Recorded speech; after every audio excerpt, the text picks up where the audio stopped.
20 presents Fantasy High Extra Credit, a weekly talkback show where we chat about newly streamed episodes of previously behind the paywall only episodes of Fantasy High, leading up to the beginning of our live weekly Twitch game with the original Dimension 20 cast in a returning adventure in the world of Spire.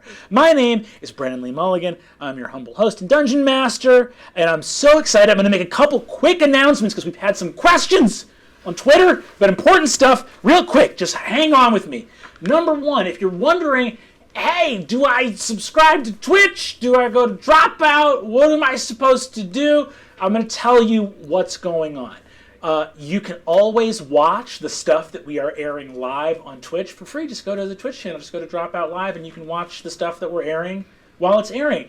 And if you're like, I'm not going to be there right when it's airing, I live at the North Pole. The time zones, they don't work. Although I guess you're in every time zone if you're at the North Pole. God, that's crazy. The important thing is if you can't watch it when it's live, what you can do instead is you have to subscribe to our Twitch and you can see the VOD. It'll be captured and go up later. So if there's, a live play show that we're doing or one of these talkbacks, you can catch it there.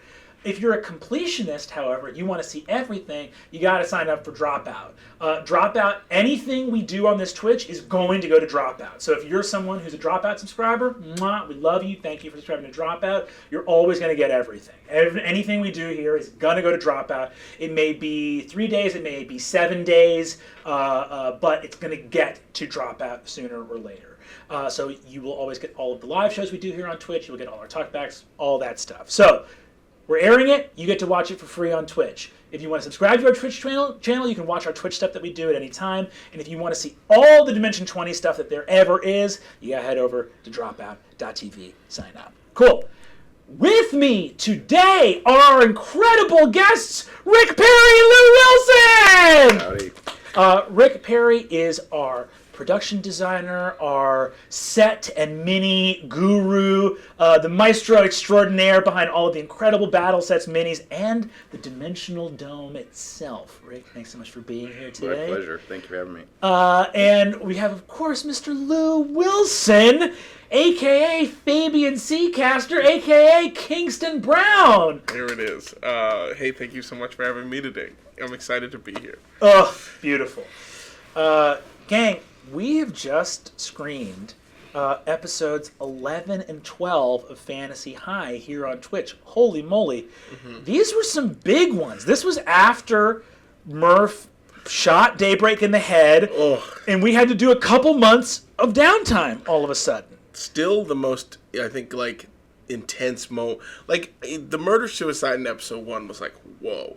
But there was but those were NPCs. They're grown men. It was a real moment to watch Riz the Ball run up and brain a guy. Yes. It was high school freshman shooting an unconscious man in the skull and ending his life. Yes. Now, Daybreak did try to create the apocalypse. Fair.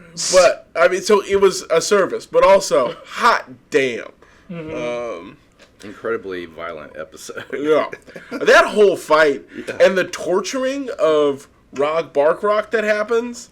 So yeah, that's where we start the episode, is with Gorgug underneath Rog putting him in a headlock. Mm-hmm. And we have this incredible moment of, at the beginning of this episode, this is a couple lines that Rog says here. I think he says the thing of, if anyone messes with you guys, you conscript him to help iron out your rep at the school. I think he says, if anyone messes with you guys, I'm going to them. Mm-hmm. I think he also says, when Coach Daybreak tells me to jump, I say, please, or something along those lines. It's because I remember Allie's response immediately after is, yeah, that's the phrase. But yeah. Yeah, you were real. Rog was real off on that one. Real off, and then we did this time skip. We had the gifts were revealed to be from Fabian.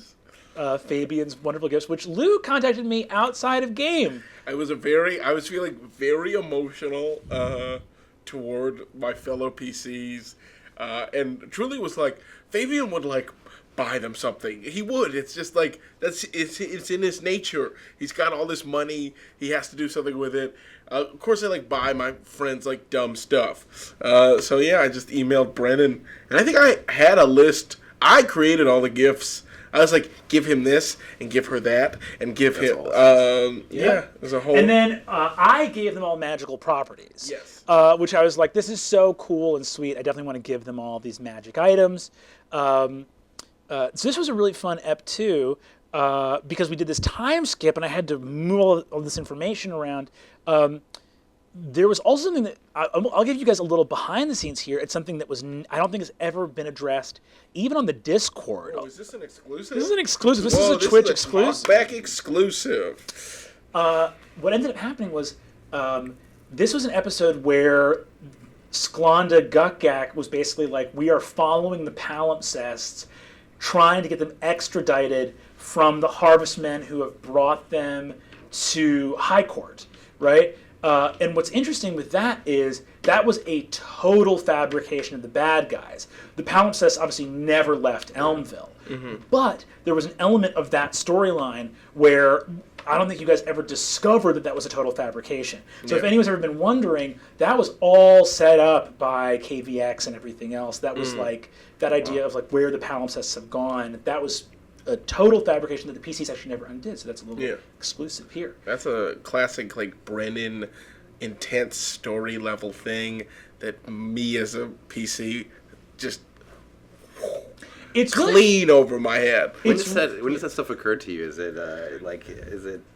you know, you're like trying to run this vast conspiracy in your mind that maybe people plumb the depths of, or maybe they don't, or maybe they just run up into the middle of it and stab all the right people and all those secrets. That's the thing is, a lot of wheeling and dealing can be cut short by just getting stabbed in the head. There you go, dude. Lesson for all you guys at home. We end that episode with the party at Ostentatia Wallace's house. The classic line from Aylwin Abernant, I came here to... Oh, one of the best lines in the whole show, if you ask me. The kill hold or whatever that is. Oh, you ready to get keel hauled tonight? Hell yeah, I am. God, that and you're a nasty little... Like, there's so many party... the one rule... somebody has to be invisible at all times, and if they get stabbed, they have to drink. Yeah. It was like very cool. I feel like it's one of like there are a lot. It was like one of those like very like classic high school moments reimagined in the fantasy high setting. And I just wish we hadn't been fighting so much, so I could have like got my first kiss or whatever. I guess I did get my first kiss. You did. I guess I was looking for my first hookup. You know, Yeah. as the imaginary 16-year-old boy, Fabian. I was just dying. That was such a funny choice for you to make Fabian into Aylwin. Was there ever a moment where you were like, I think Fabian's, or was it an immediate? It was like, and this is I can say this and not have it be weird, but it was like a straight up like, this person reminds me of my dad. I love my dad. I'm sexually attracted to this person. I'm not sexually attracted to my dad, but I'm sexually attracted to this person because of the qualities they have like my dad. Yeah, like I have aspirational affection for my parent. Yes. And then here's a person that embodies those aspirational aspects, Yeah. and is also hot to me. It's like somebody who dates somebody who like has like looks like their mom or has like quality. It was like very much like my knee-jerk reaction was, oh, this person reminds me a lot of a female Bill Seacaster. I'm attracted to this. Not me, him is attracted to this. And so it was like, there was no question in my mind. No question. I was in love instantly. You're like, oh, attractive magic elven Bill Seacaster. Let's make it happen. Please. Incredible. That was a great turn. Speaking of the party at Ostentatia Wallace's house, Rick, this house set. My God, dude. I was watching the episode and having a flashback. Like, you built some amazing sets in your time, Rick. But this one was like, I remember the pulling apart. I was like, yo! Yeah. It was incredible. Thank you. Especially given the fact that it was a magical combat, and I had some with the blink spell that allows you to move something like 10 or 15 feet in any direction, and all of a sudden I go like, oh, this in a house is unbelievably effective. Yeah. The idea of fighting a wizard teleporting around in a teenage house party is just such a rich and compelling idea. And when you made the set, Rick, it was like unbelievable. And we got all you're trying to do when you have a cast like the one we had for Fantasy High is be like, how can I give these people the most fodder for like incredible moves? And we got Gorgug tackling the fire elemental into the beer pong table, the like backyard wrestling move. Yeah. We got the swimming pool, the motorcycle up the stairs. Oh yeah. Yeah. That was awesome. Thanks for it. So this is awesome to have a chance to like get you in front of the camera. Sure. Talk about like, because this was our first season. Now we're all old hat at this. But when you were first setting down to create the battle sets for season 1, what was doing this? Not only this particular fight, but what for that whole season? What were like the big unexpected challenges moving into doing this, and then specifically for this episode? Sure. When did it come together for you? I mean, I will say even now it's sort of like because of the stuff that you guys do is so like such a mashup of weird things, and it's never like very conventional as far as like what kits and minis and stuff are available. So it's still always curveballs coming, but that season, this season, Fantasy High was.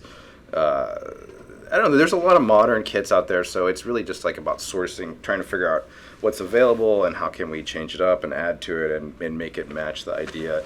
The house set is a kit from a company called Sally Forth, and so they actually make a house like that you can buy per floors, and so we got that and sort of changed it up a little bit, and we added some texture to it and put some details and stuff, and then. The backyard stuff, a lot of that stuff is woohoo. Rick Perry the God, thanks Thursatool. Thursatool. Hell yes. Very correct. Thank you. Yeah, so a lot of that backyard stuff is things from like model railroad stuff, because like people are decorating their model train stuff, and then some things were like straight up customs, like the beer pong is. Yeah, I was gonna ask you, can you buy? No, I mean that one was like maybe the thing I'm most proud of in a way, just because it's so bizarre. Yeah. But we worked with Adam Levine, who is the guy that prints all you guys. Sorry, did you just say you worked with Adam Levine? The dude from Maroon 5. The Maroon part of Rick's team. Yeah, he prints minis for us. That's unreal, dude. He's passionate about TTRPG, man. Yeah, he is. He likes Warhammer. No, Exactly. different Adam Levine. Okay, fair. But he lives in North Hollywood, and he prints stuff for us. So, but he also is able to make some stuff himself in 3D, and so we worked with him to build that little beer pong table, and then he printed them up for us, and Shane, one of our painters, painted them. But yeah, Incredible. it's a lot of fun. Dude, yeah, that house set was so ranks, and I'm so glad we get to use every level of it. The I was fight about to ended say, on the roof. we do Yeah. end up on the roof. Yeah. Yes. Man, some of those athletics rolls were brutal, getting up on that thing. Riz takes a full fall, Takes right? a full fall, gets blasted with lightning a couple times. It's a rough time for our boy Riz. So we want to turn it over to you guys. Get some questions for both for our master set designer and mini designer Rick Perry, and also for Mr. Seacaster himself. This first one's from Inevitable Ruffian. Question for Rick: how did you get into D20? Are you someone who does props and miniatures for shows, and you're applying those skills to tabletop miniatures, or are you practiced specifically in tabletop miniatures and sets, and were searched for? That's all that fits in the box right now. That's all I can read. Your question's too long. Question's too long. It says, or when you searched out for that. Thank you, Inevitable Ruffian. Thanks for the question.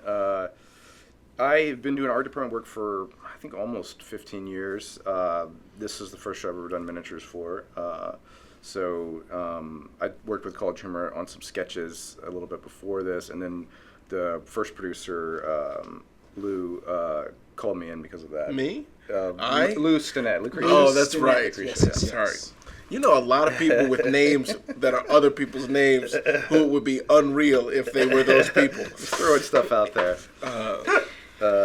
Yeah, so I feel like maybe I am kind of an expert on miniatures and tabletop stuff, but I played D&D before, and you know, I DM and so on. So this was a really exciting project to get to like work on. Yeah. Well, I remember talking with you originally, and the second that you were like, I'm a gamer, I play with minis, 'cause even though it hadn't necessarily been something you had done as a production designer before, you were very familiar with running games, and when we were talking about the design for battle sets, it was so clear that you understood what they needed to be able to do, both for the camera as a production designer, but even, like, I would say as significant as that, what they needed to be able to do for the game. Sure. How they needed to be engaging and fun and provide those opportunities. And truly, so many Easter eggs and toys are buried into these sets. It's incredible. There's so many opportunities. The ladder that comes loose in the Mithril fight. You know, like all these amazing opportunities. Thank you. Sometimes even one or two extra, like a vulture, that ends up being so interesting that these guys can't get over it. Literally, do I try and land next to the vulture or close to the vulture? I feel like no one gets gotten as bad by the vulture as Beardsley. Allie, truly, you can look back and see them like full, even after I'm like, the vulture has flown away, I've removed the vulture from the set, the vulture is not part of it. There's no vulture. There's no vulture. Well, you have to understand, you had planted birds in the episode as being Owls, something. right? This is your fault. My fault. You said winged things. Yeah, and then both of you were to blame for this. Don't put this on these PCs, all right? We were following the trail of breadcrumbs, and I'll tell you, at the very end was the full loaf of bread that was a vulture on top of a water tower, okay? I'll defend Allie to the death, okay? They were right to ask questions of that vulture. I guess I'm wrong. Soup Cat asks for Rick, any dream idea for a set design? Some crazy cool minis? I don't know, always. This show basically is just crazy sets and minis, I think. So stay tuned. We're doing some exciting stuff right now. We're in the middle of shooting season 5 right now. God damn. Where we do some stuff with the sets that are truly one in particular I'm thinking of is like mind-blowing, to me at least, of like a full chain of something you just haven't seen in a D&D actual play show before. Rick and I have also talked, because I think aesthetically we're very into the idea of like hot suns, hot guns, space sci-fi stuff, and we have just shot about like just ideas, not even with a story in mind, but just like what kind of battles could you do in a sci-fi outer space kind of setting. Totally, like concepts for ships, and battling on the surface of the ship, or just weird planets, like weird, right, things to do with gravity and scale and all the insane stuff you can do in terms of space battle and space warfare. A lot of ideas for that. Extremely dope stuff on the horizon. Chief Lanevis. Thank you, Chief Lanevis, for the question. For Lou and Rick, who's your favorite NPC from both Fantasy High and Unsleeping City? Bearing in mind that we are only at episode 108 for Unsleeping City. So right. Spoilers ahoy. 108 is the Subway. Trip to Nod? Yes, the Trip to Nod. The subway battle on the Trip to Nod. Great.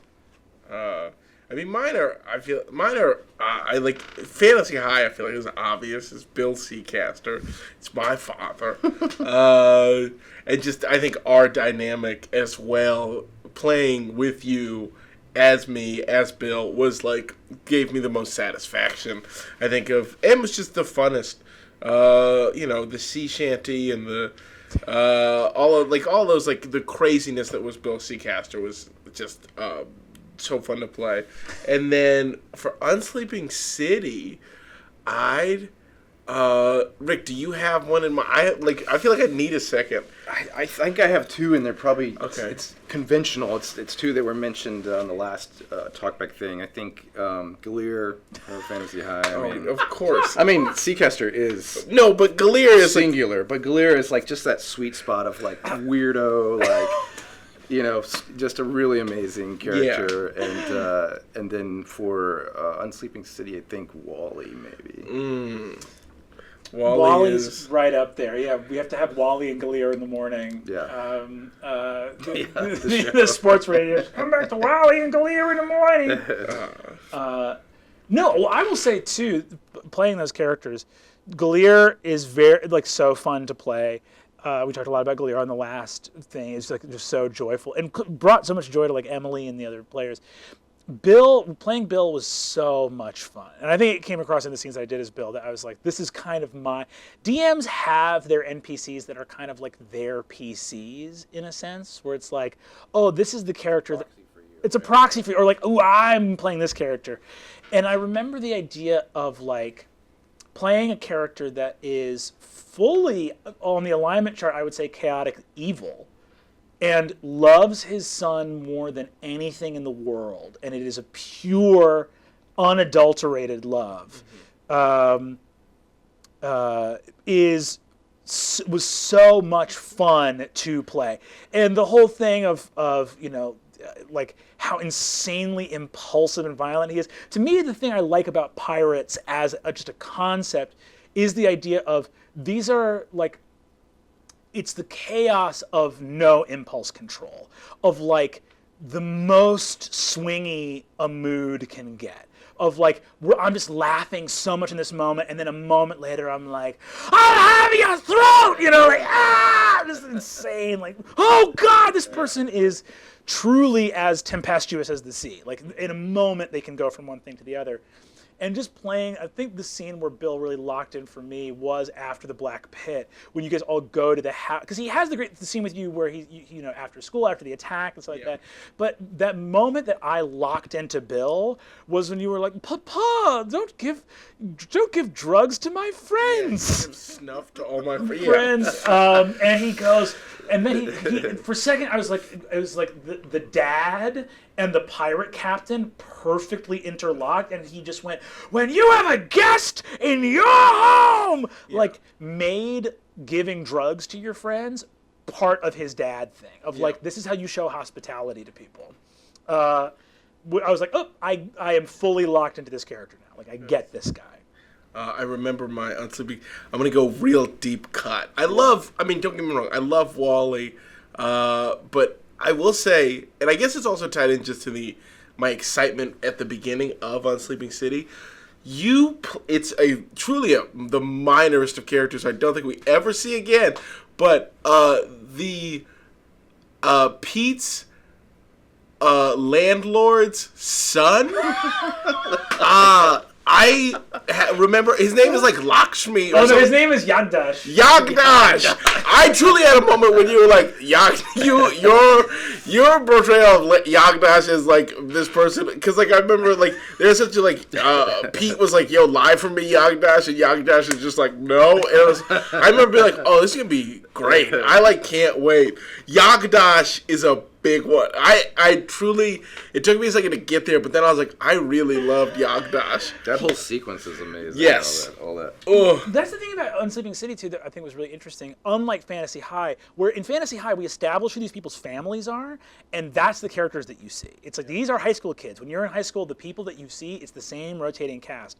And with Unsleeping City, there's a tremendous amount of hey, there's, 8 million people that live in this place, and if you can go a month without seeing somebody, you can go a while without seeing somebody. So there's a much broader cast of characters that you see more infrequently with who the heroes of the Unsleeping City are. So Yagdash, he shows up in that first episode and hasn't shown up again. But I remember him, this idea of kind of a chin strap beard. Yes. I kind of see him in a velour jumpsuit. Yes. This guy, like an Eastern European. Kind of is he a gangster or maybe not? Maybe he just wants to. Maybe he hangs out at the same place where gangsters are, and he cashes in on that. Yeah. And it's this this very funny idea of this guy who's I thought you were a drug dealer. Yes, exactly. What I love about him is the moment where he can't lie for Pete is not because he's trying to screw Pete over. It's because he's truly what? I thought you were a gangster. Yes. I got mad love for Yagdash. truly my one qualm with Unsleepy City. Not enough Yagdash. Pete's doctor is great too. Yes. Oh, Dr. Primitsky. Yes. That's right. Yes, I love Lugash Primitsky. He's Lugash. Dr. Lugash, who Kingston Brown, of course, loves. He's a great doctor. Yes. That's right.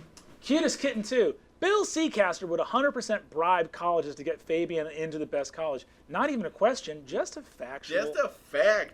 Just I mean, a- we have him bribing in the show. Like, there's Canon. a history of bribing.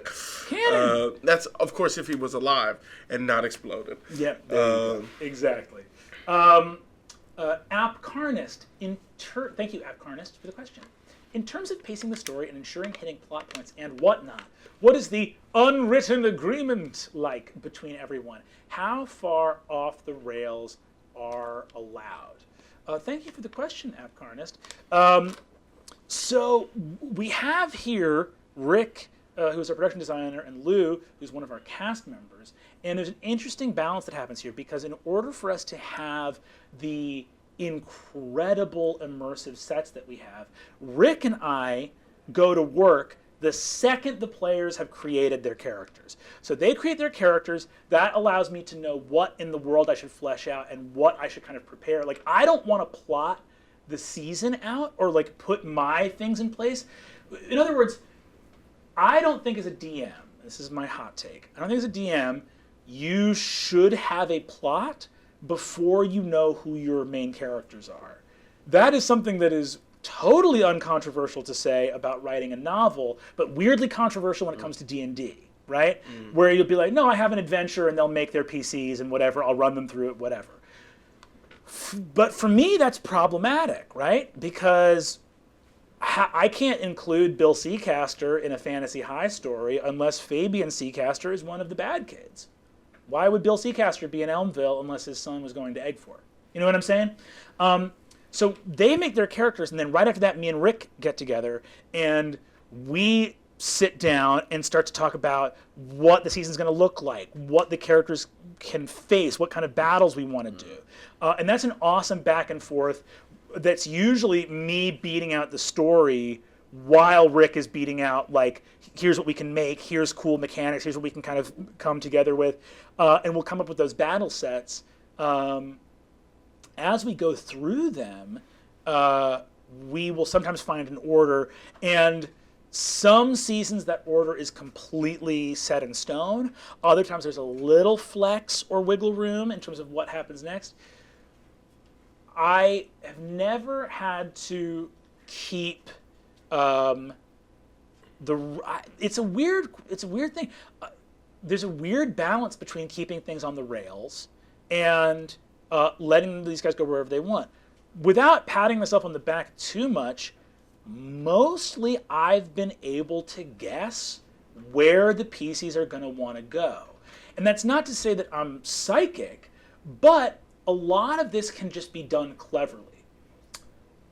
I didn't have to keep the PCs on the rails too much in Fantasy High because the story is a mystery. Does that make sense? Like, the breadcrumbs...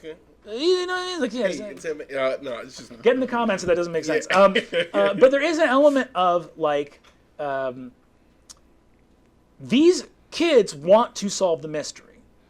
I have these sets that happen in a certain order. So do they have to stay on the rails? Partially. Do I want the PCs to have total freedom to do whatever they want to do? Absolutely. The spirit of D&D is not there if the PCs don't have the freedom for their actions to matter. However, those things aren't as mutually exclusive as they sound. Anticipating what the PCs are going to do, we can philosophically get into ideas about free will and what that means. But for the most part, if you have been careful with what type of story you're telling, you can give your PCs total freedom and pretty correctly anticipate what they're going to want to do. Because with a mystery, they're going to go to the next place where the next clue is. And most of the battles in Fantasy High cleave to that, right? So there's a certain degree of that in these campaigns of being able to have our cake and eat it too, where we're able to keep the battle sets coming in the order they're supposed to come, and the PCs are totally afforded the freedom to choose where they're going to go. And it's just on me to be clever enough to set up the highest reward for where the next battle set is going to be. Yeah, I mean, I'd agree. It's like with regard to like patting you on the back more, not that you need it, but it is like this. It speaks to the strength of the narrative that I think like the next best thing to do, the next obvious thing to do, is go to the place, and it's not even like. Really, it just feels like as a PC who's in it, it just feels like the next logical move. It's like, oh, the information we now have suggests that what we need is at the Duranson Mithril factory. And like you make space for us to go like, well, we want to go stop at our dad's house first, then we want to go get milkshakes, then we're going to go to the Duranson Mithril factory. It's not that we are railroaded into of like, well, we got what we need, the next step is the Duranson Mithril factory. It's that we just understand that eventually we should go to that location. Yeah, absolutely. I think there's more overlap. I think too, like any good DM, the battles and even the bad guys they're going to fight and all these things are flexible until the moment that they're not, and so it allows you a little bit of when you're trying to figure out how to get them there, or what the angle is that hooks them in. Like usually there's multiple vectors that like this location or this bad guy has multiple connections to different players, so it seems to me as an outside observer of those moments that it allows you to flex and to find a really organic and really intuitive way to pull them into a location for a battle.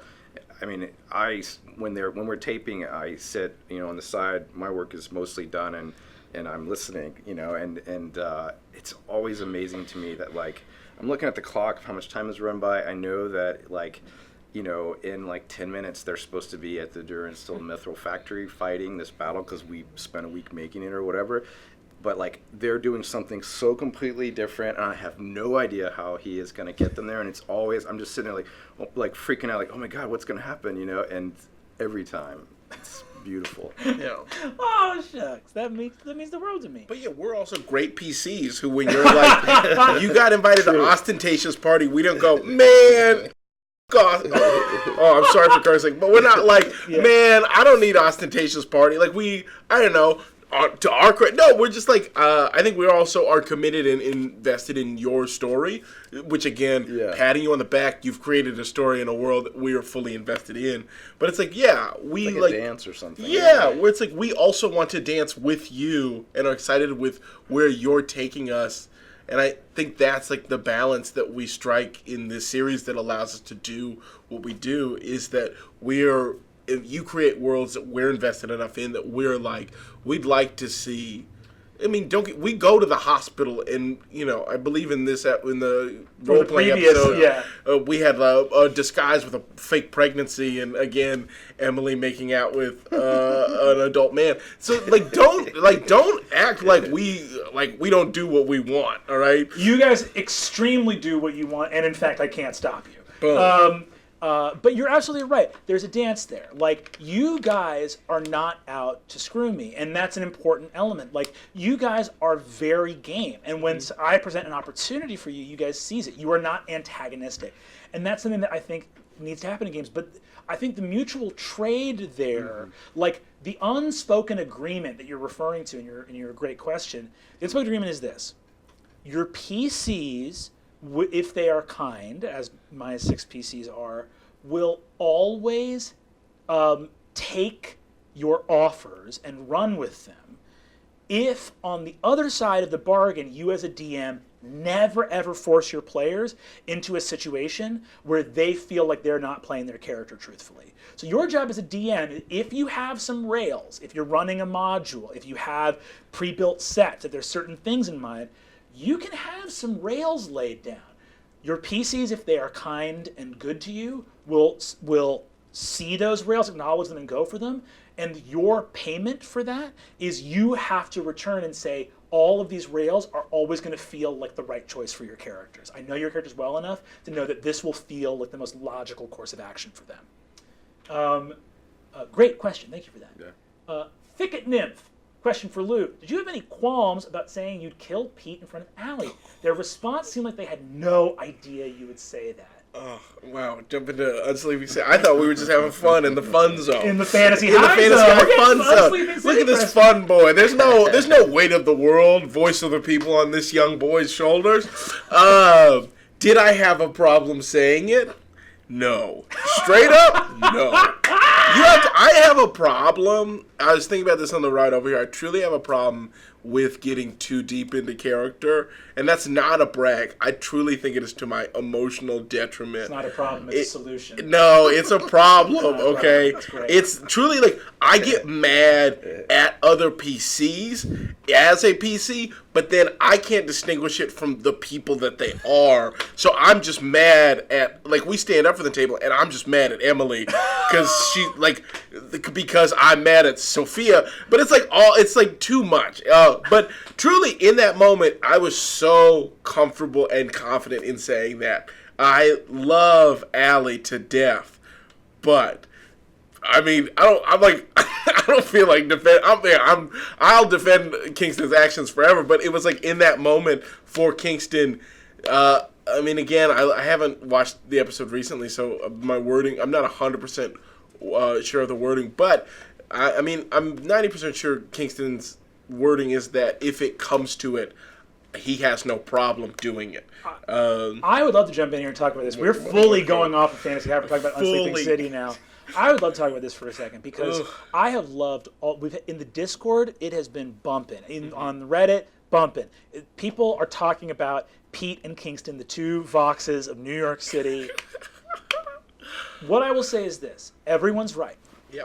Everyone is right. And if you fall on the Kingston side of things or you fall on the Pete side of things, look, it's even in the logo for this season of Unsleeping City that this season deals with a lot of themes of binaries and of opposition and of having two sides to a thing.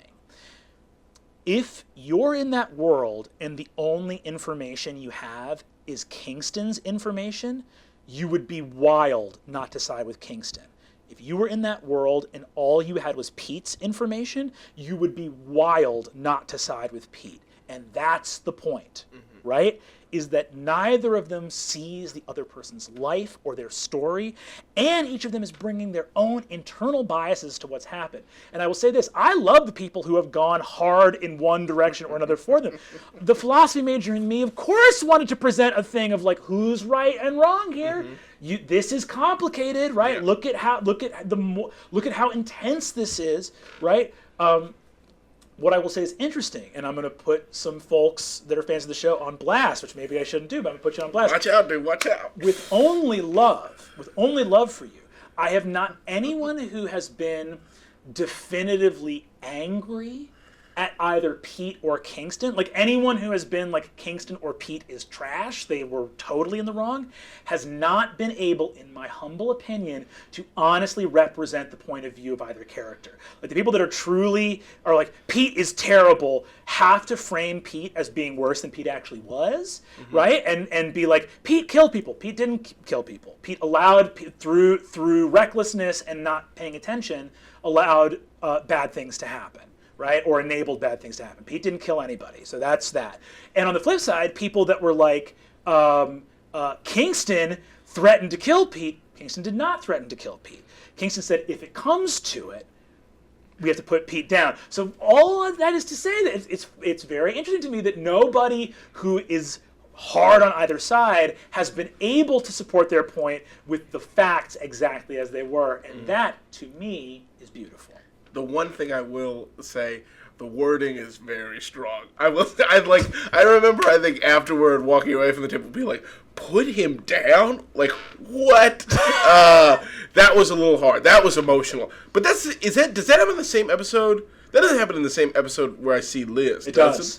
Okay. That's why. I mean, look. The thing is, if we're going to extend human understanding to these characters, Pete deserves all the human understanding in the world for having such he's like homeless and uncared for, and has had everyone turn on him. Pete is like a deeply unloved and unnurtured character, and there's so much about him that people have not done right by him.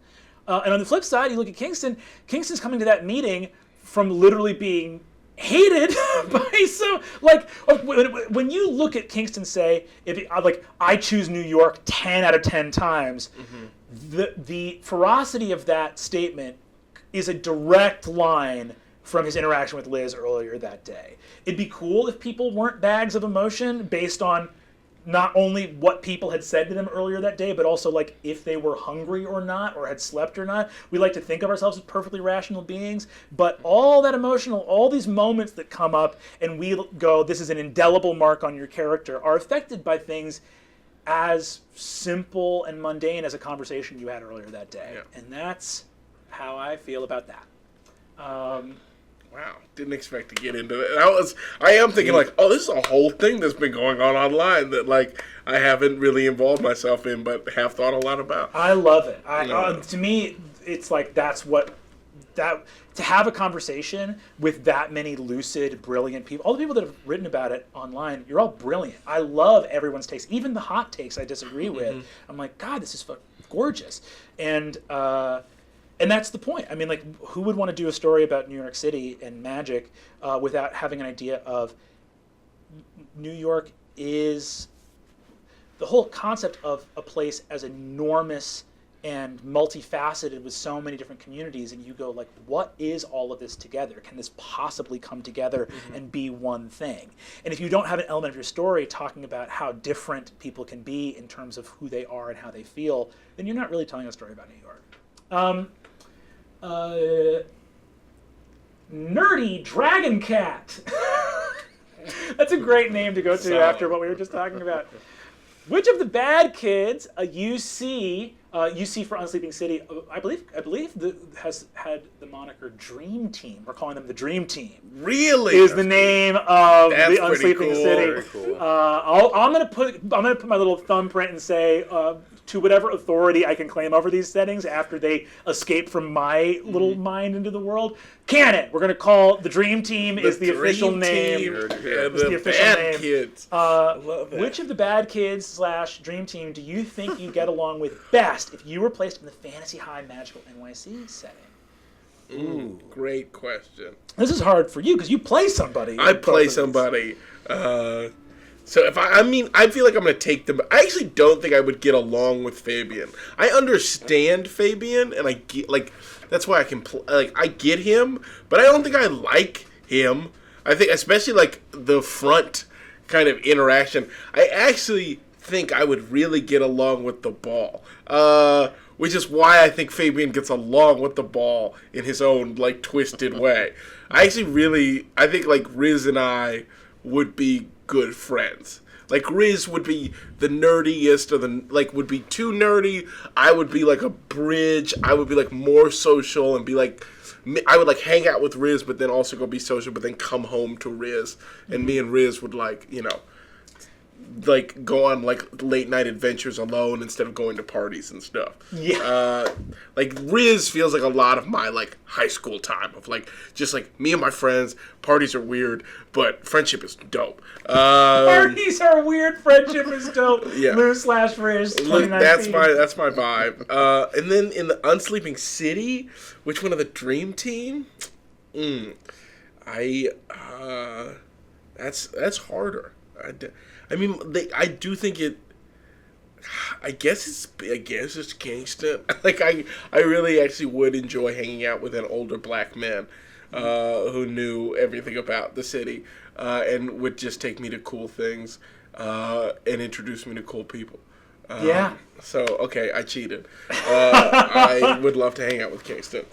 I think for me, from Fantasy High, from the bad kids would be Kristen Applebee's or Gorgug, because I don't know, I just feel like those are actually people that I was friends with in high school and like would be in art class with, and I don't You know. have the shirt on right now. Oh, we got to show the merch. We got the Harvest Camp Right shirt now. on. Of course. And then Unsleeping City, maybe Pete. I don't know. Pete just seems like somebody that would be, at an art opening or something, like. Yeah. I love it. Yeah, Pete and Kingston do share knowing people as a trait. Like, you'd be like, oh, this person can hang. I love it. Ooh, man. I feel like for me, I would for the bad kids, I got to go either Kristen or Adine. I think are my two that I would want to hang with. It feels like, to get into headcanon space with it, like, I don't know if Adine would like me as a person, but if she did, it would be cool to nerd out about magic. Also, in this world, if I'm hanging out with him, it means magic is real, which means that the first thing I'm doing is going and picking up a book of wizardry, because you gotta. You gotta. I'm gonna fly. Oh, I'm gonna fly.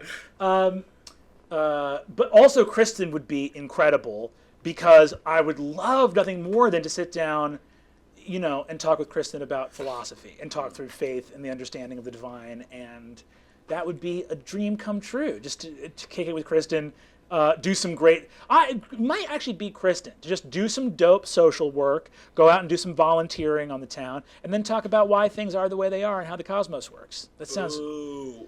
Hooray! Boo. Hooray for me! Boo. Hooray for me and Come Kristen. hang out with me and Riz on a roof somewhere, just hanging out for too many hours. Honestly, late night coffee with Riz at the diner. The more I think about it, the more I actually think me and Riz would be like best friends. Like, I actually think me and Riz would hang out a lot. Perfect. And for the Unsleeping City, I do actually think it has got to be Kingston Brown for me as well. Yeah. No, just Kingston's cool, man. like Very, very cool. If I was living back in New York and I could like go once a week and like play chess in the park with Kingston, and just ask him about life and how to be a good person. I think everyone wants a Kingston Brown figure in their life who is the like that calm, like centered voice of like warm, empathic authority. You know what I mean? There's so many problems with authority in the world at large, but the idea of someone who brings an authority born of empathy and perception. Yeah. That's what I love about wisdom as one of the mental stats in D&D, is that wisdom is keyed into insight and perception, which suggests that high wisdom characters are characters who collect and receive. Their brilliance fundamentally comes from how much they are able to gather from the world around them, which I think is a really beautiful part of clerics and druids within that setting. Libin! Thanks, Libin! Brennan, would you ever consider releasing a Fantasy High source book? The people want to know. Libin, I would love to release a Fantasy High source book. And as soon as we get me cloned, or I get the stopwatch from this last battle, where I can stop time and have extra hours in the day, you're getting that source book. But until then, I should say, we actually, there are ongoing conversations about getting a Fantasy High source book out here and making that happen. It's just a matter of time. And right now, we're having so much fun making the actual show that a lot of our creativity and effort is going into that. But don't you worry. There is a very real future, I would say very real, not so distant future, where you could be holding Elmville in the palm of your hand. Wow. Cool. The Dark Lantern. Thanks, Dark Lantern. For Fantasy High, what was the PC death contingency? You saw it. You saw the PC death contingency. It's so crazy. I mean, now being 5 seasons in, we're filming the 5th series. To think that this series started with 2 PC deaths, which I had never experienced in my own D&D experience. Yeah. Like, I had never imagined that death could I don't know. It was so crazy. I don't know how to communicate how much was riding. That day in my life, I shot Tide CEO earlier that day. No way. That is 100% That's crazy. I shot Tide CEO that morning and then went to the studio to run the first 2 episodes of Fantasy High. We shot 2 episodes a day, and it was episode 1, The Beginning Begins, and then it was Clash of the Corn Cuties, which is the name of the episode, even though the correct name for those monsters is corn gremlins. And I don't know how to describe. So like Tide CEO hadn't come out, and it was like, What okay, was the date? this was February of 2018. Yeah, it's February 2018. And I was like, wow, College Humor has taken a huge risk on me, letting me do a D&D show. Whew, hope this goes good. Oops, a third of our characters are dead. Maybe you should have run 5th edition, I don't know, once or twice before doing an actual play show, my guy. Why? So the contingency was nothing. There was no contingency. In my head at the table, I was basically like, 2 of them are dead, and if you resurrect them, all of the stakes of death fly out of this, and everyone knows that you're a fraud. If you... It's pretty high stakes. That's intense. I mean, that's a lot to put on you. Cameras are rolling. If you don't bring them back, there are no secondary characters created, and any tenor of levity and fun that exists will be gone for the following 15 episodes of this show. Because every episode will reference the 2 friends they made on their first day that died. So all that fun, like Breakfast Club vibe will be gone. And I just had to improvise a way to make death matter and to not replace a third. If it had, I have said this before, but if it had just been 1, they'd be dead. If it had just been either Kristen or Gorgug, they would have been dead and we would have figured it out. With 2, I went, how do we possibly advance and have this all stay the same? And someone went to look for Egg Fort, and I went, here's my shot. And here's my shot. And then Mr. Gibbons and Egg Fort, and I narrated just improvised the whole thing with the death and the Phoenix egg and all that. And then A Life for a Life, Mr. Gibbons, blam, blam. And the second I did that and saw your guys' reaction at the table, I went, thank God. I got out of that trap. Yeah, I don't know. Most of my all-time D&D moments are from this show. But that was like, again, that was the first day of shooting this new thing that was already crazy enough. I'm like, my D&D experience before D20 is not vast, so it was not like I showed up to this and was like, oh, I know what D&D can be. I only had a very small understanding of what D&D is allowed to be, and it was I truly remember when you were like, he points the gun at Mr. Gibbons and shoots, then points it at himself. Blam! It was unimaginable. I didn't, because I also think I had a hard time being like, you just killed the principal. You killed the guy who made the speech earlier. It was truly. It's the reverse is unimaginable for you, but what you did was truly in the realm of the impossible for what I thought. Because it was also oh, this had been a fun, cute, John Hughes-esque story literally up until that moment. Up until that moment, we were jumping, tripping on tables, being awkward, punching corn, and then a murder-suicide happens, and it's okay, this is different. But that's the thing is, I knew that anything less than that, I knew that I needed that reaction that you just described. I needed that, or nothing else was going to cut it.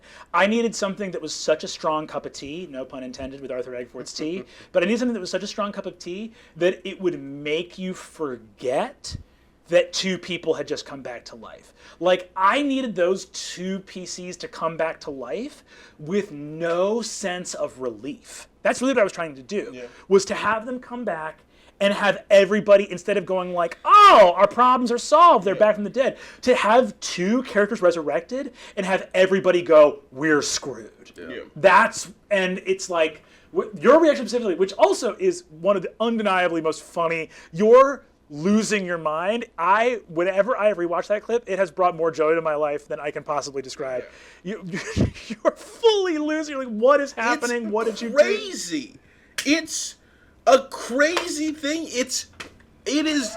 I can't put into words how much like everything was just kind of flipping. Nothing was making sense anymore because of how cute and fun all of the rest of it had been. It was like when we like brain Doreen, I was like, oh, okay, that was like kind of weird. But when he pulls out a gun and shoots somebody in the back of the head and then shoots himself, it was so much. Yeah, I mean, it's like that. It blew me away too, and still that episode, I always feel you have to watch at least to the end of the second episode because you will be 100% hooked. Yeah. Hooked, my man. Totally. Like a damn fish. But Eggford was like one of the pillars of the whole storyline, and you just like took it out. You know what I mean? Like it was just a piece of immovable story that obviously was not set up in any way. It was like so powerful and awesome. How are you railroading us if you could just do that, you know? Well, that's the thing is it's like in terms of like advice to DMs, it's just like your PCs are such a force for chaos in the world, as are the dice, as we discovered in that first battle. If you have any hesitation or preciousness over the pieces you do have on your side of the board, like I have to contend with you guys who I'm one person and you're 6 people.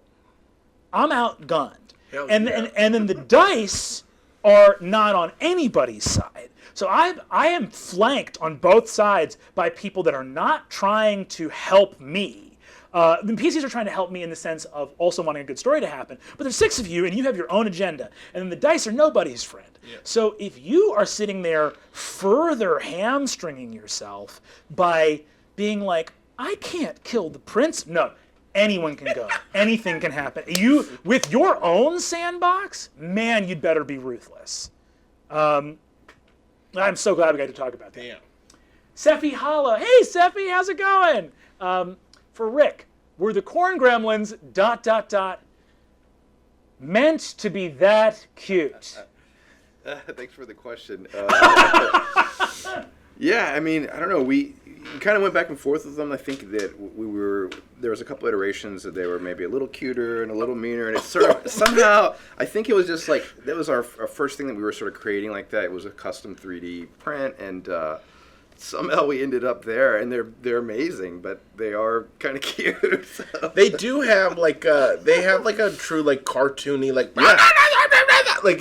that's like in hindsight it was the butts. They do have cute little butts on them. They have butts? They have little butts. They just kind of have a little bulby kind of corn butt. And they're very cute. They're just very cute little corn gremlins. Yeah, when we first made them, it was also like a way into the silliness of the setting of like having a fight, you know, for the first fight of the thing, be like, you know, this ain't your daddy's D&D, you know, like to have it be like, oh, we're gonna come up with a custom monster, our new mini, the ooze, everything else, and have this be really special. I remember too, like that, like from the beginning. A lot of times when we start these seasons, the early conversations, it's like. Usually there's definitely some specific sets and monsters and things that Brennan already comes with, you know, and other things develop after character creation and through conversations and stuff. But like that was one that from like day one was like always one of the things was these corn goblins or corn gremlins. And I remember like showing you a lot of different minis, like is it an imp? You know, is it a limere, like a thing, or what, you know, what, like trying to figure out what it was. Yeah. And that you had a really strong idea of that, and I mean, it came out that way. It's very special. Can I ask about one thing? Yeah. And I guess this is another thing that talking about it now, I really am interested in, you know, where it came from, Rick. Can we talk about the butthole? Can we talk about, did you make the butthole? Was the butthole already there? Because that thing, I'm now like thinking about it, and like, you know, I was so taken aback and so excited by everything was happening, and it has never crossed my mind to realize that you you are the man who was like, put a butthole that Riz can climb up. There's like 3 buttholes on it. Or Yeah, 4. and those are active choices.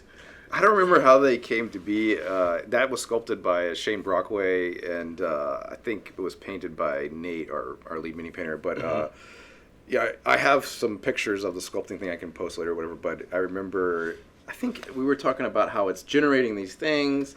Yeah. They're coming out of it. I can't remember where the butthole thing came from, but I remember definitely giving some specific design input to the sculptors, being like, "No, it needs a little more of this." Or you know. It was life changing to see those buttholes and to see that there were multiple and scattered over the mini of like, this thing can poop from wherever. Whatever, dude. Gremlin's coming out. All sorts of holes. All sorts of holes.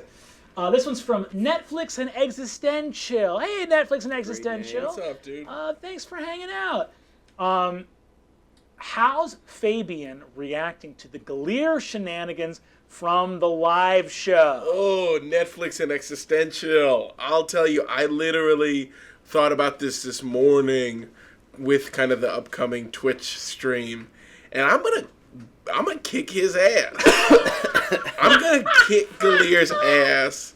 Like, no joke. I'm gonna fight this adult man, and I'm gonna make you role play it. I don't care. Like, Fabian's about ready to get expelled. For those of you who don't know what's happening or what's being talked about, check out, subscribe to Dropout. Check out the live stream of the Austin show. Galir gets up to some real, he really steps out of line as far as I'm concerned.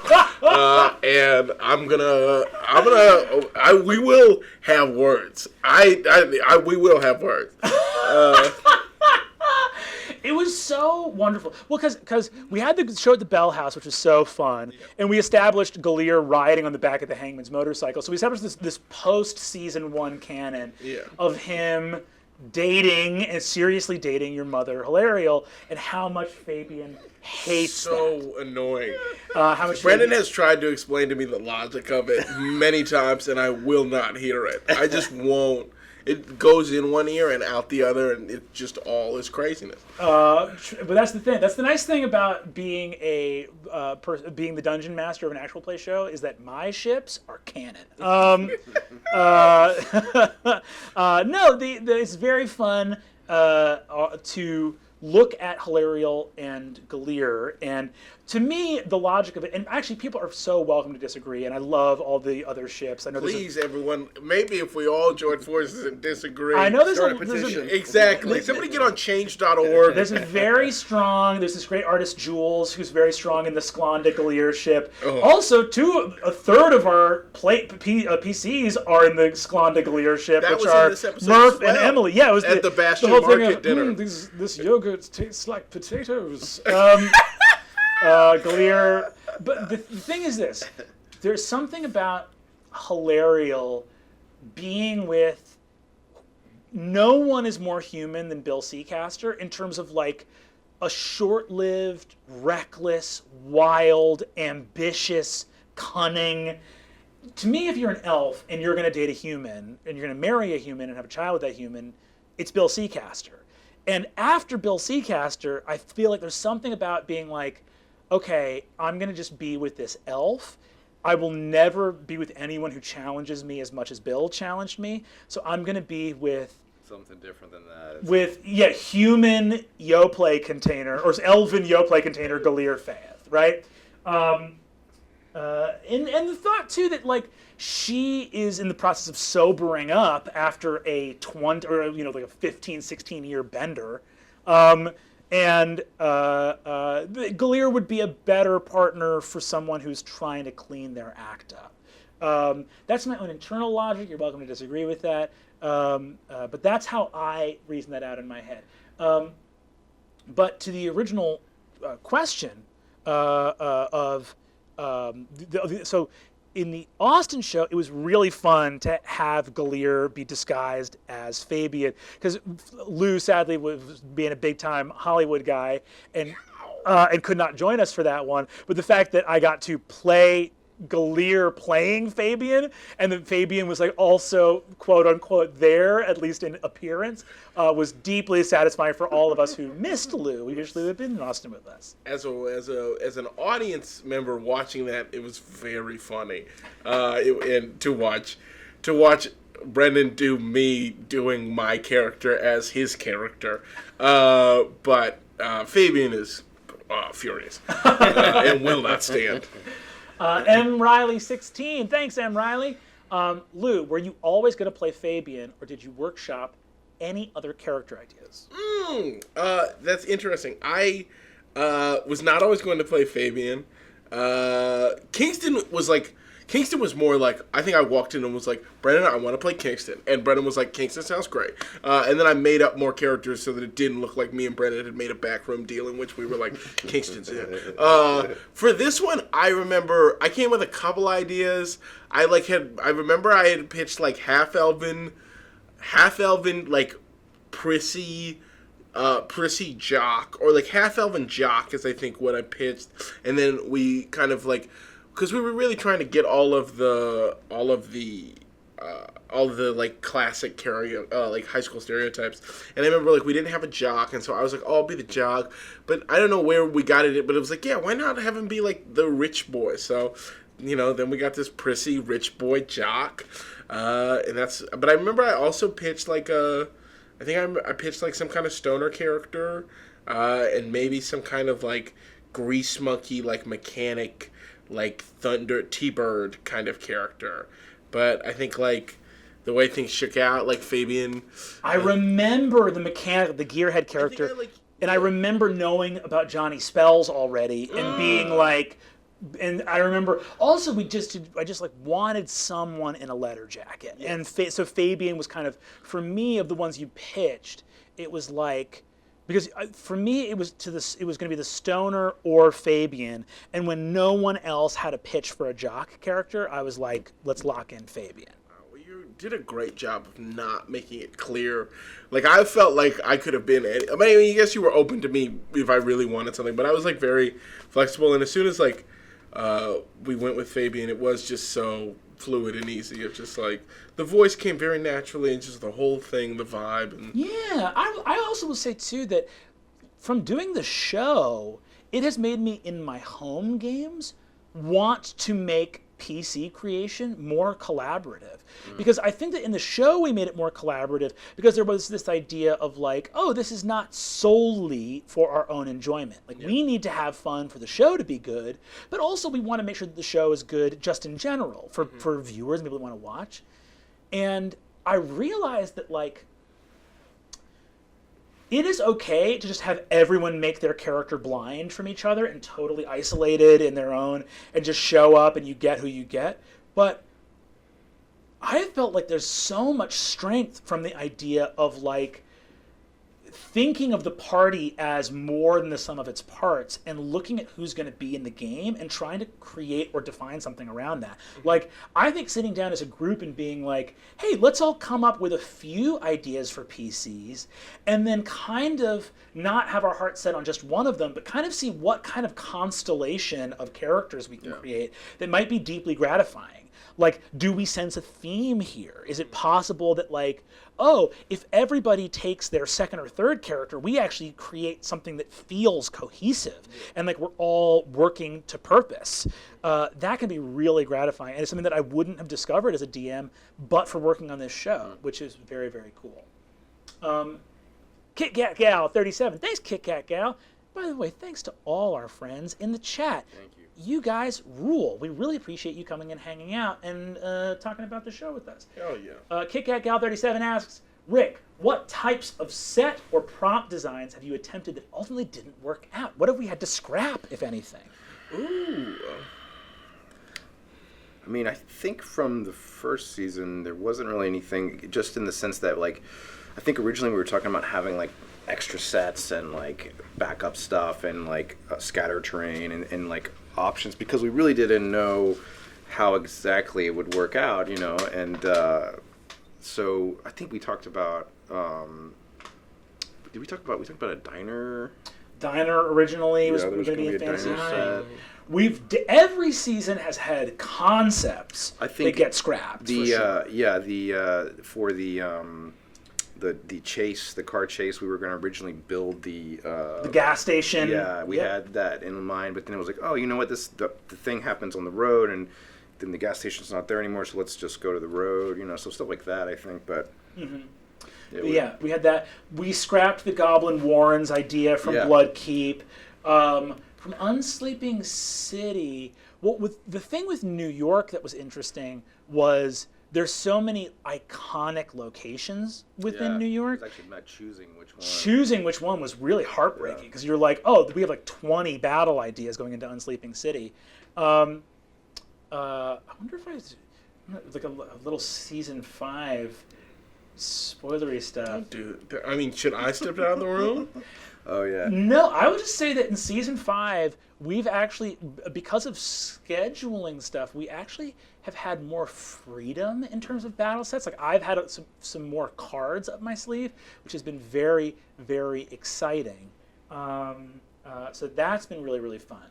I think too, just one thing for me, whenever I'm thinking about these sets, is like I have to think about the playability, right? Like how people's movement rates and the ranges of spells and obstacles and attacks of opportunity and just all this sort of stuff. I'm trying to build into it, with the concept with you and but then also I'm thinking about camera angles. Like there's restrictions about how the walls can be and.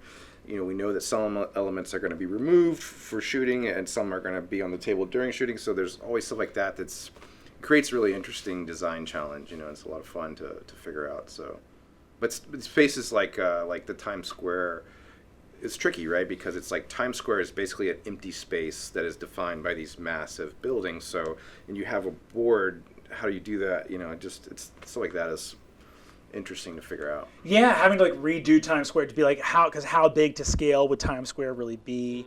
Another little not spoiler thing, but like for season 5, we actually have a combat that is the first combat in Dimension 20 history that Rick and I wanted to play test with non-cast members, go do a private play test for it, just because it was ambitious in a way that we hadn't like done before and wanted to make sure that it could work. So there's a lot of thought and work that goes into it. Speaking of, we got another Rick question. Keth CL. Thanks, Keth CL. Rick, what have you used most for set scratch builds? Foam core, plastic core, or styrene? Okay, Keth CL. Wow. You're Honestly, throwing just down some jargon. DM him, all right? Like, I'm here. No, I'm intrigued. I'm intrigued as well. Also, this is like the exact opportunity to ask this because truly, Rick, there is no person that understands tabletop set building better than Rick Perry. It is not a stretch for me to say that these are the best sets anywhere in actual play. Oh, thank you very much. Except for that, like, maybe that one dude in New Zealand, but he just does the one thing. You know that one dude? Yeah, that guy. Yeah, he's the pretty Lord of the incredible. Rings stuff? Yeah, or like the one, that like he can like flip it. That's pretty cool, yeah. but that's very specific. My man Rick does it all. New York, fantasy. I want to take this opportunity actually to say it's not just me, and I want to give a shout out to 5 people that are key parts of the team. Is Sabrina Wishner is our lead model maker. She's responsible for getting all the sets done.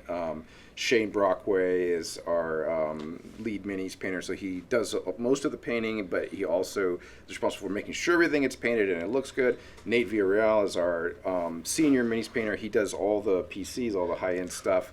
Helen Bell is our art coordinator who makes sure everything happens. She does all the spell cards and the sheets and stuff.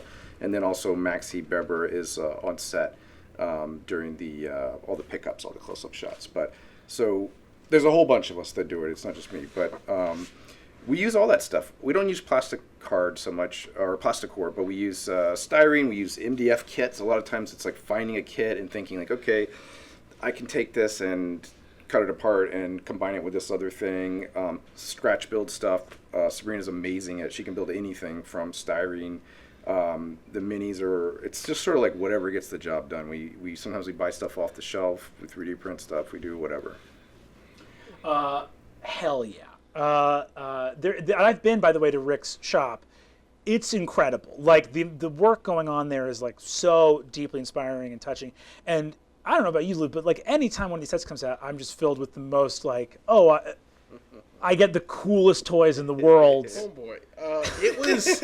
I mean, I'll never forget like the first time we saw our minis. It was. I don't know what I. It's like weird to think back. Like now we're really deep into it, but I'm trying to. I don't think I read enough emails about what this show was going to be.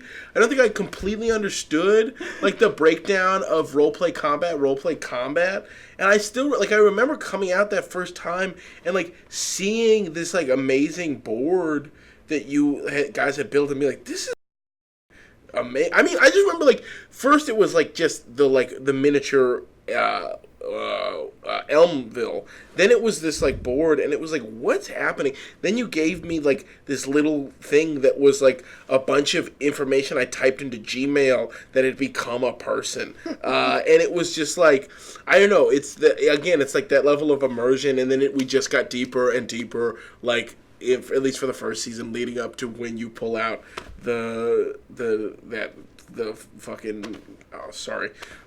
you pull out the Golden Horde mini, and it was just like, bam. Yeah. And it's only in watching like Bloodkeep. I mean, you just continue to climb, dude. It's crazy. Man, thank you so I mean, much. that thing you say about like the fact that you guys can make anything. It's like I truly believe that. I truly believe that. Anything that like Brendan and us PCs think up will find its way. I mean, come on. I picked up a motorcycle, and 2 episodes later, there's 2 minis.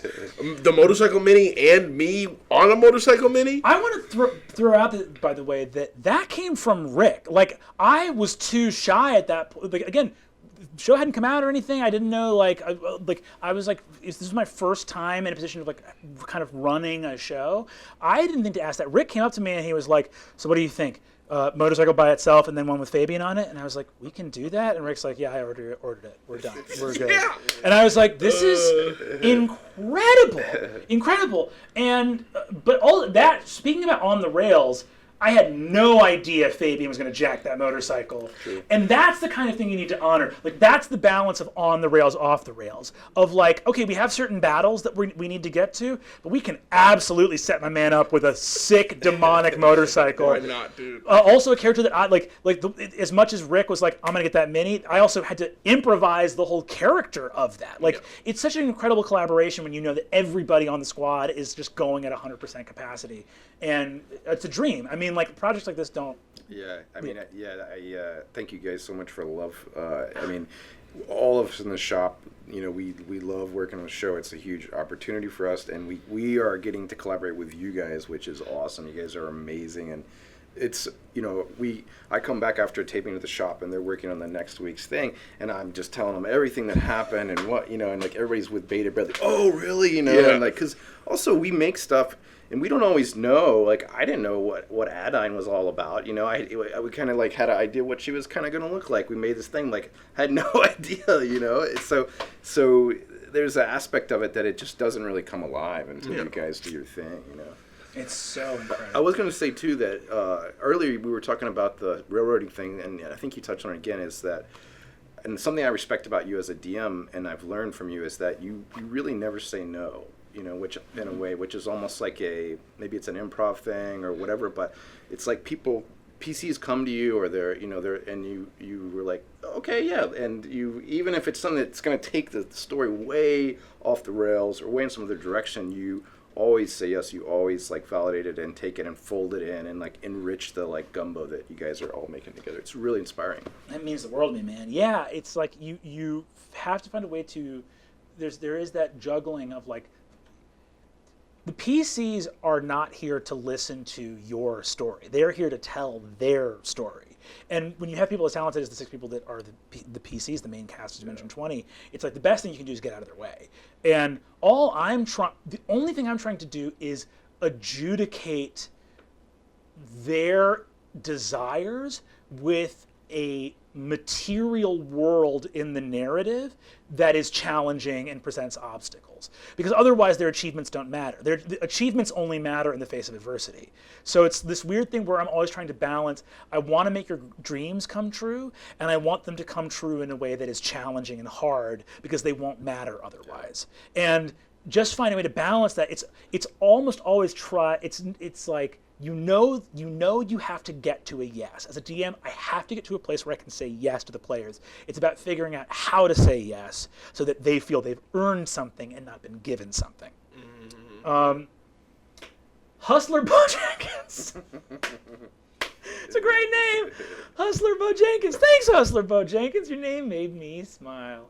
Brennan, super quick and easy. Thanks for telling me how your question's going to be up top. I know this is silly, but I must know. Are you my freaking dad? I'm going to see how much time we have left for this question. Hold on one second. Roll an insight check. Can you go ahead and roll an insight check? And Charlie in the chat, Charlie, can you let me know what the insight check is that Hustler Bojenkins rolls? Everyone else in the chat, quiet down for a second because I want to make sure that we don't miss Hustler Bojenkins' roll. So Hustler, you roll an insight check, and then Charlie, if you can put that insight check up in the chat window, that's going to be great, and we'll take care of it that way. There's tension. There's tension. There's here. a lot of people. Are you serious? What? Did you roll a nat 20? Did you actually roll a nat? Did you roll a nat 20? Okay. Hustler Bojenkins. I have bad news and I have good news. The good news is that the lesson of Fantasy High, and I think the lesson of maybe D&D in general, is that family is not about the people you are blood related to. Family is about the family that you choose. It's about the family that you find and that finds you. And in a very real sense, we are all passengers on Spaceship Earth, and I firmly believe from the bottom of my heart that we are all family to one another. So wherever you are, and to everyone watching this, you're part of my family, and I hope you feel the same way about me and also about all of us and each other. The bad news, Hustler Bojenkins, is that you're going to have to change the name Hustler Bojenkins because your real name is Hustler Mulligan. I'm your dad. I'm your biological dad. Wow.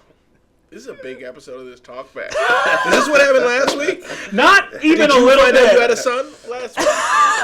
Did you find out you had a son? Seppi Howells is Brennan is our dad. I couldn't be more proud of you all. Your dad gives a big thumbs up. That's all for this Fantasy High Extra Credit. A huge, enormous thank you to Rick Perry and Lou Wilson. Happy to do it. Thank you so much for having me. Good to hang out with you, Rick. Tune in next week for another talkback. You also got the regular draw fee streams on the channel. Dropout Live is popping with activity. Make sure to spread the good word. Tell your friends. Go over to YouTube and check out Dimension 20 over on YouTube and subscribe to Dropout. And we got a bunch more in store for you guys. Thanks for tuning in. That's it for this chapter of Dimension 20. But wait, what harkens on the wind? Speak to me, bird. More full episodes of Dropout.tv's own Dimension 20? Available with a free trial that you can sign up for today? Hopefully our viewers are brave enough to answer the call. There he goes.